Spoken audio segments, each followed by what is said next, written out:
Hi guys, welcome back to Chess Comic.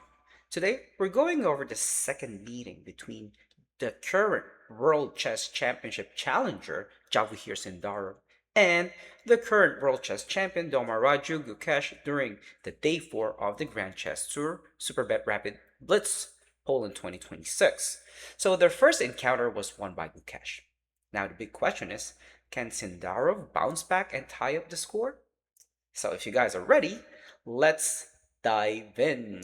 Here, Javokhir is playing white, e4, e5, out of 3, knight c6. Okay, the Italian game. Bishop c5, knight c3, d3, okay, a3, h3. What we are seeing right now is a typical Italian, or one of the Italian lines, one of the many Italian lines. And of course, you won't expect any of their preparations to be shown in this type of game. So the two of them are just hiding their secret preparation for the World Chess Championship, which is the most important tournament of the year. Gukesh castled d4, okay, e takes, knight takes. So they're playing like normal games, a normal game without any preparation, and play along until someone makes an error, or if no one makes an error, obviously it will end up in a draw. Knight e5, bishop has to run away. So one of the purposes why a3 was played is to have escape route or a shelter for this bishop.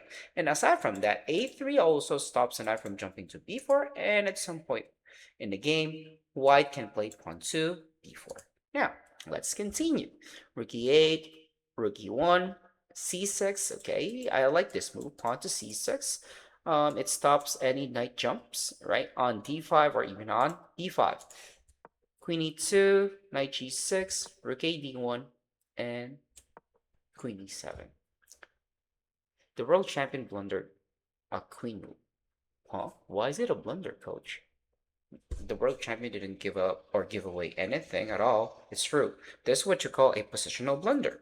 A positional blunder doesn't necessarily mean you have to give away or give up a piece or a checkmate.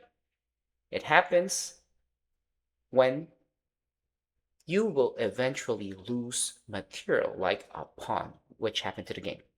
Javokhir spotted the move. Javokhir spotted that this was a blunder.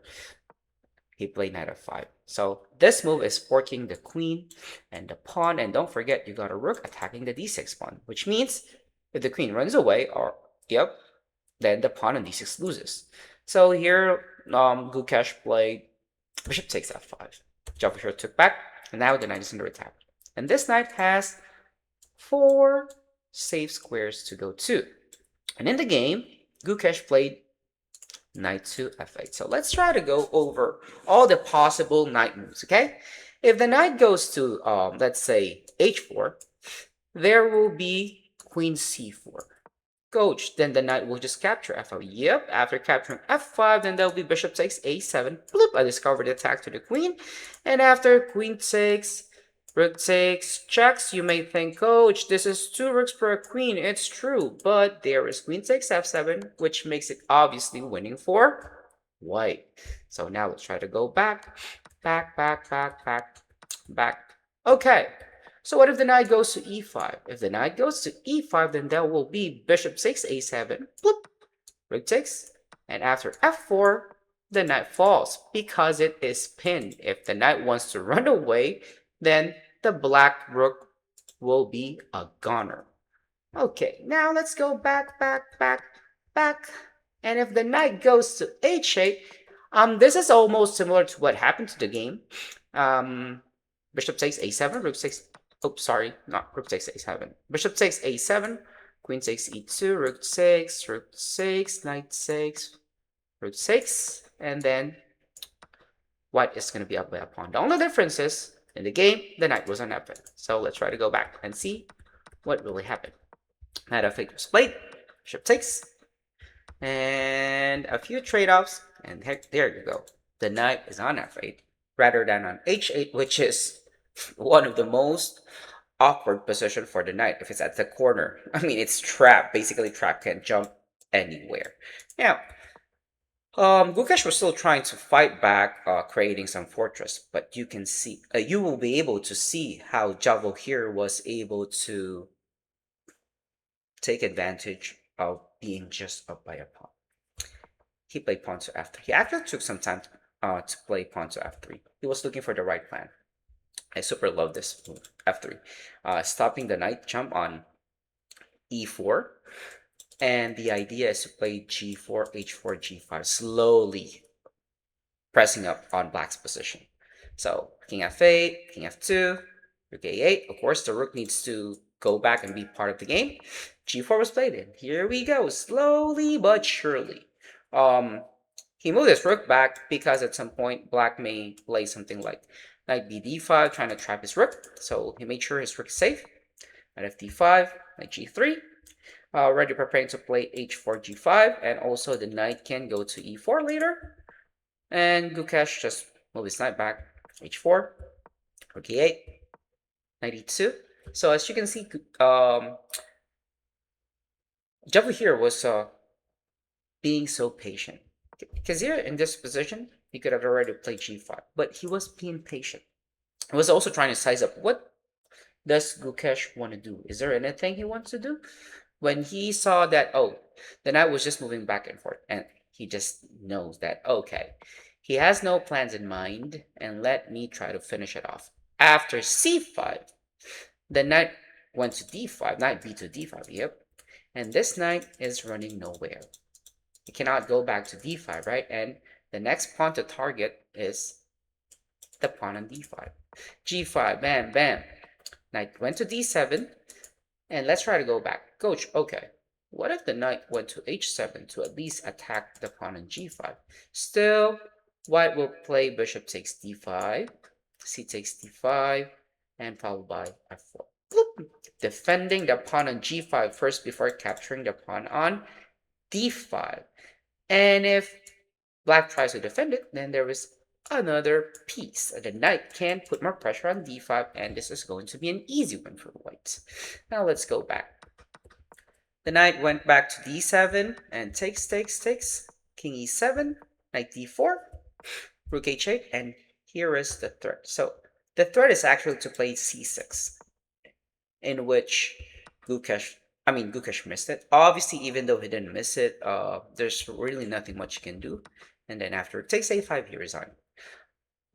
Of course, white is up by 3 pawns, and he just got 9 seconds left on his clock.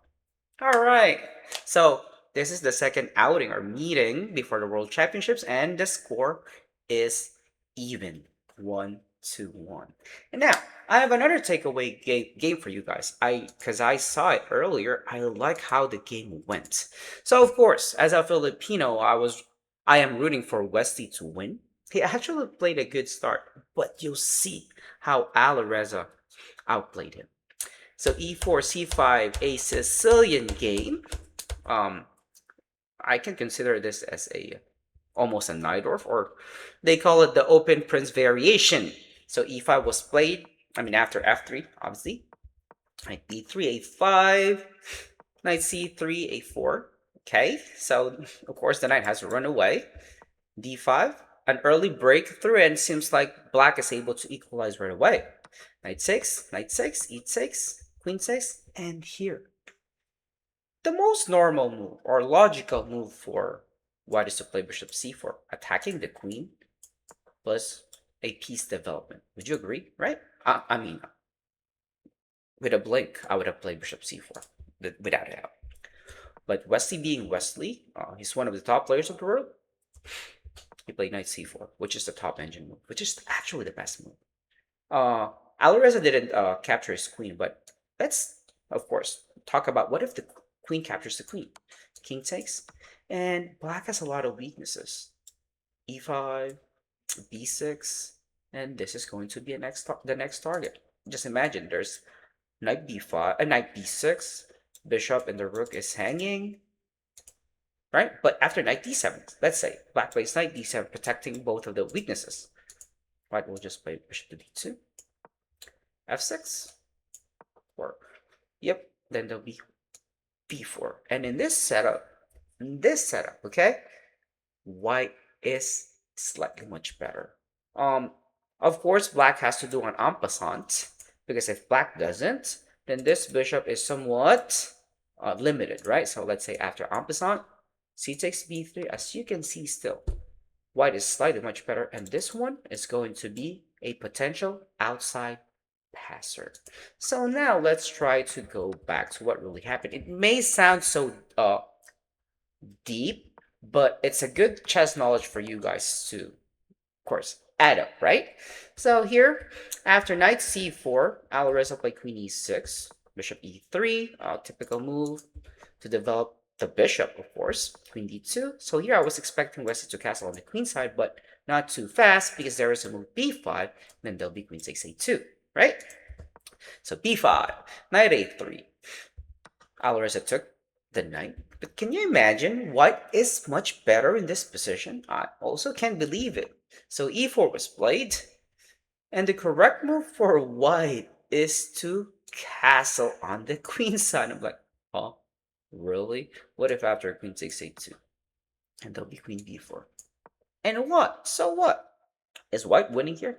Yes, white is winning here. Let's say after queen a1, check. The king will just go to d2. And after the queen runs away, let's say queen e5, then there'll be f4. Let's say queen e6, then there'll be bishop takes b5. The king cannot castle. The knight is going to be under attack. It's pinned. And the king will just retreat back to d1 and put more pressure on the d file. Wow. And white is just winning here. Crazy, right? Crazy high-level chess. But, in the game, after Alireza played e4, Wesley didn't castle. Instead, he played pawn to f4, which is mistake. It's not a blunder, but it's a mistake. So Alireza castled, bishop takes b5 was played. I mean, a normal move to win a pawn. Knight f6, bishop c5, and this was the move that made Wesley lose the game. So after bishop c5, it was a complete tilt. Black is already much better. Alireza played bishop a6, sacrificing the rook, right? Bishop takes, and this king will not be able to castle. Whew. Bishop c5, e3, queen b4. A blunder. Another positional blunder. Didn't give away a piece, but will make white lose after queen to d5. I'm like, what on earth is the threat of this move? And why is it brilliant? Usually, the computer tags a move brilliant if you're sacrificing a piece. Capturing the bishop is obviously because there's a checkmate. Bloop. Ta-da! Now, let's go back. All right, coach. So what did white do? White just played queen to d4, defending queen d2, and also wanting a queen trade, but after queen h5, it has another checkmate threat. Alireza is not giving Wesley a break. If the queen captures e3, there'll be a pin. Bloop, and the queen has to say bye-bye, and the king is still in the middle. Now, let's go back. Pawn c4 was played, to blockade the bishop. And here goes another non-stop attack. Castles and queen e2. Still not giving Wesley a break. So Wesley felt, okay, I will be able to castle. Yes, finally. But after queen e2, whoopsie daisies. Rook f3 was played. Takes. Queen f2 check. King runs away. Queen takes f3 check. After queen f2 check, Wesley cannot hold on anymore. He resigned. Because after king h1, then here goes knight to g4. Bloop. And there is just no possible way to stop this. White can prolong, but it's still going to be queen takes, h2 checkmate. All right. I hope you guys learned from this video. And if you do, please don't forget to like. And if it's your first time, please hit the subscribe button. And I'm going to see you on my live streams. So, bye-bye for now.